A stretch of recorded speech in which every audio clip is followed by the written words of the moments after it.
Almost అందరూ episode అయితే చూసిర్రు. మణికంఠనైతే పిచ్చోని చేస్తున్నారని అనిపిస్తుంది శక్తి క్లాన్ వాళ్ళు.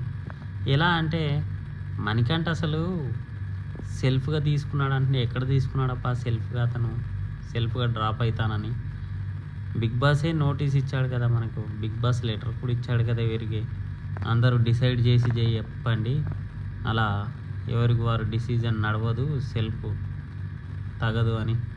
సో వీళ్ళందరూ డిస్కషన్ చేశారు కదా, యష్మి, పృథ్వీ, సోనియా. మళ్ళీ మణికంఠ మీద పడతారు. మొత్తానికైతే మణికంఠని పిచ్చోని చేస్తున్నారప్ప. లైవ్లో అయితే బీవచ్చంగా ఏడ్చాడు మణికంఠ. మొత్తం లేపేశారు అనుకోండి, అది వేరే విషయం. మేబీ నాకు తెలిసి నాగార్జున సార్ గారు కూడా అడుగుతారు, మణికంఠ నువ్వు నీదే తప్పు అని. కానీ బిగ్ బాస్ టీం ఒకసారి దీన్ని డీప్గా ఆలోచించారు.